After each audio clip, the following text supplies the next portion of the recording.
While Vladimir Putin says in principle he supports the idea of a 30-day ceasefire in the war with Ukraine, it's pretty clear he'll want any truce to be on his terms. Speaking ahead of a meeting with Donald Trump's personal envoy in Moscow, Russia's leader said there are many details that still need to be ironed out in the deal to pause the fighting already agreed between Ukraine and the US.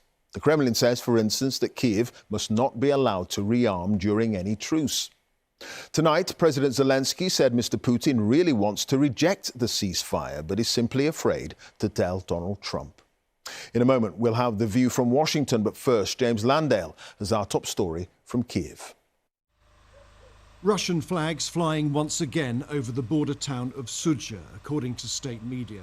6 months ago, Ukrainian troops seized this part of Russia in the western Kursk region. But now Russian special forces and others have fought and claimed it back.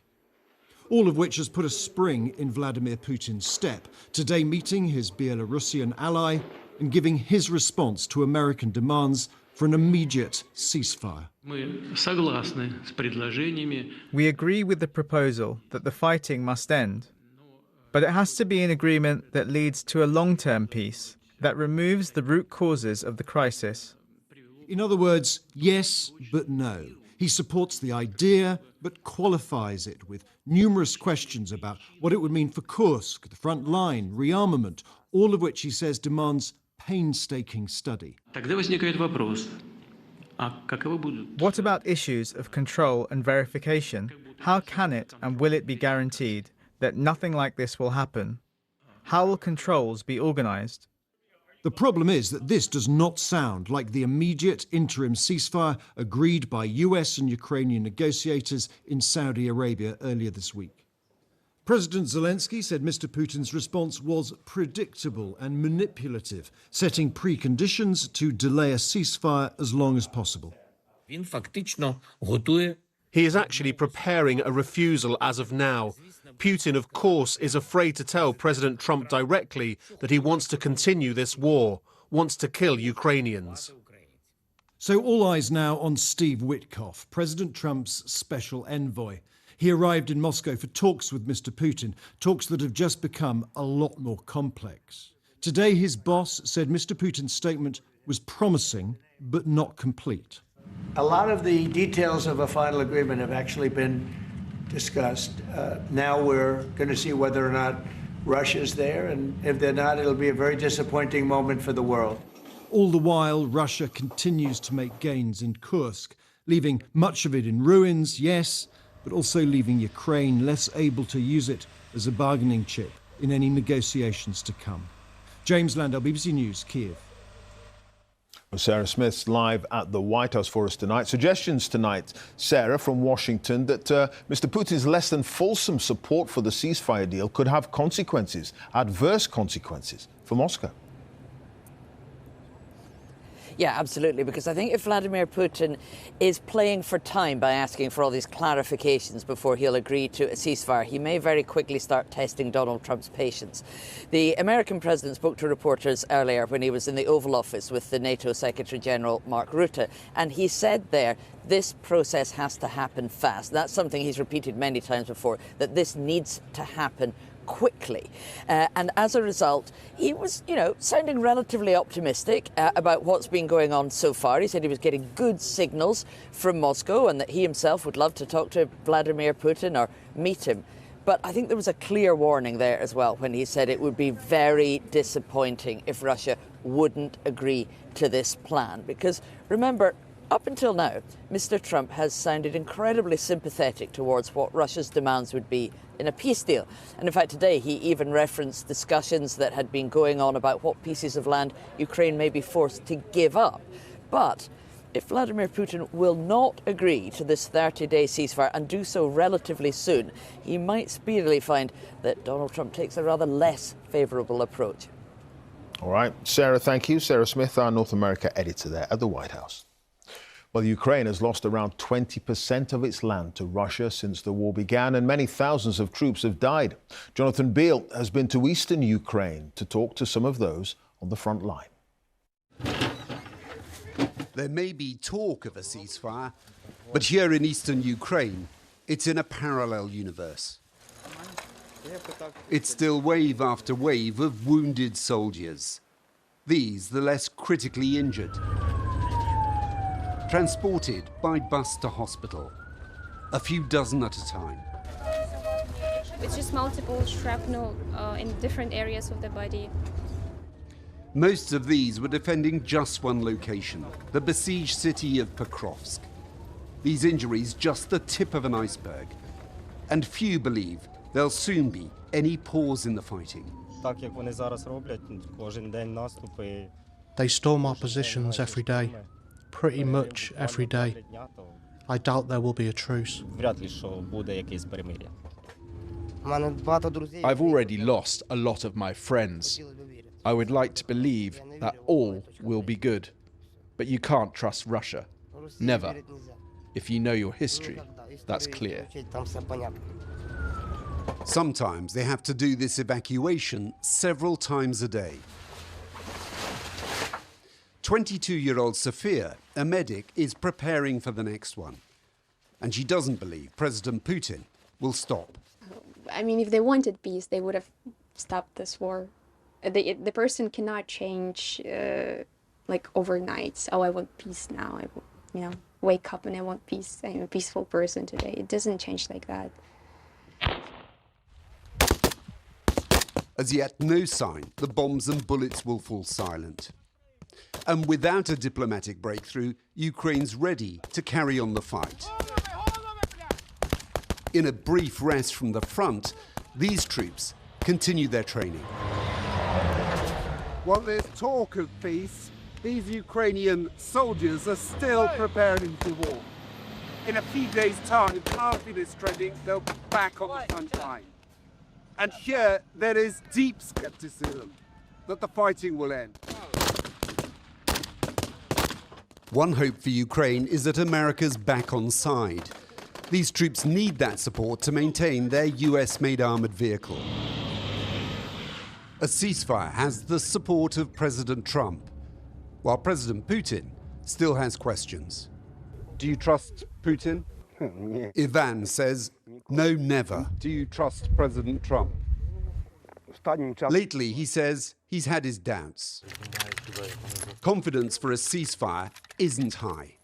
But prevarication by President Putin over efforts to end the war could bolster support for Ukraine. Jonathan Beale, BBC News, Eastern Ukraine. For Poland, Ukraine's neighbour to the west, there is a very real fear Russia might attack them. And in response, defence spending has just been dramatically ramped up to the highest level of any NATO country in proportion to its GDP.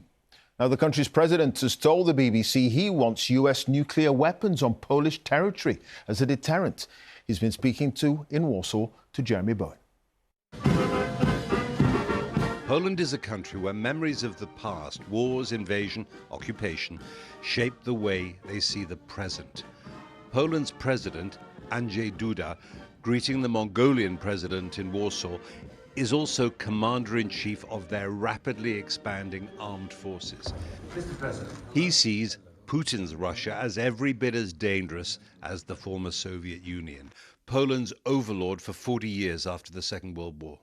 Can we talk a bit about Poland's security? You've said that you would like the United States to move nuclear weapons, to keep them, to station them here in Poland. How does that make you more secure? We have been talking about this for a very long time. This is not new information. And it has been the subject of talks with successive US administrations. This is nothing new. They've always said no. Of course, there was a question from a journalist asking whether we are interested in the French nuclear umbrella, in line with President Emmanuel Macron's statements. I said that, of course, because any nuclear protection would be valuable to us, just like American nuclear sharing. We have been advocating for nuclear sharing for many years. So far, no decision has been made on this matter, but I am very clear that, from my point of view, Poland's position on this remains unchanged. But I'm interested in why you think that actually having the physical presence of American nuclear weapons on your soil makes you any safer. Wouldn't the Russians see that as a big provocation? First of all, we believe this is a matter of security. This weapon is not an offensive weapon, it is a defensive one. I want to emphasize once again that this is a weapon designed primarily to defend against a nuclear attack. Secondly, it is Russia, without asking anyone's opinion, that has relocated its nuclear weapons to Belarus. This is no secret. Even Putin openly talked about it in a televised interview. So far, it is Russia that is employing an offensive strategy. And let me stress that Russia is the aggressor. Russia attacked Ukraine without any reason and without any provocation whatsoever. That's why I say this: NATO should implement a defensive strategy. A defensive strategy means responding to Russia's actions, and I believe such a response is necessary. The response should be the relocation of nuclear weapons to NATO member states. We, as Poland, are ready to host these nuclear weapons. There are American nuclear weapons in Germany. There's Article 5 of the North Atlantic Treaty, to which you're a signatory, which is the mutual defense clause in that. Why does physically having American weapons here make you any safer? Because you're protected anyway, aren't you, by Article 5? Every piece of strategic US and NATO infrastructure on our soil strengthens the United States and NATO's commitment to defending this territory. But do you think that Trump actually would honor Article 5? Article 5 is the foundation of NATO's existence. If there ever came a time when Article 5 was not upheld, then the very existence of the alliance in its current form would be meaningless.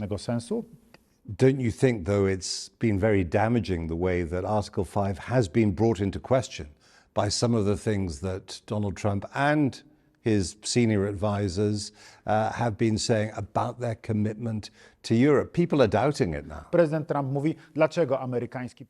Trump argues, why should the American taxpayer fund the defense of these countries when they are not even investing in their own security? There is some logic to this argument. However, I think it's primarily a negotiating tactic. Trump is bargaining, making his position clear, and in a way issuing a warning. The tomb of Poland's unknown soldier is never left unguarded. Poland carries the scars of generations of trouble with Russia. They're not certain that their European allies understand the Polish point, that they need to spend big on defense now. Well, Jeremy, Poland's ramping up security, as you've shown, like other nations in Europe. One wonders if Mr. Putin's decision so far not to back a ceasefire in Ukraine perhaps confirms some of their worst fears. You know, they absolutely, Clive, believe that they understand Russia 100%. Russia was their overlord effectively here in Poland for 40 years after the Second World War. They believe that they have to get armed up to deal with what they believe is a threat as serious at any point in the Cold War from the Russians. Now, as for the wider issue about trying to get a ceasefire and a peace deal in Ukraine, it's not clear to me that President Trump and the people around him really get the idea that for both Ukraine and for Russia, it's not just about control of land or indeed about business opportunities or business deals if a deal is done. For both Ukraine and for Russia, it's about bigger things. It's about existence, independence and sovereignty for the Ukrainians. And for the Russians, it's about how Mr. Putin particularly sees the way his country needs to be if it's going to be a big power. And for him, that includes Ukraine once more under the control of Moscow, as it has been in the past for so many years. And that's what makes this such a hard war to try to negotiate an end to. Indeed. All right, Jeremy, many thanks. Jeremy Bowen, our international editor there, live in Warsaw.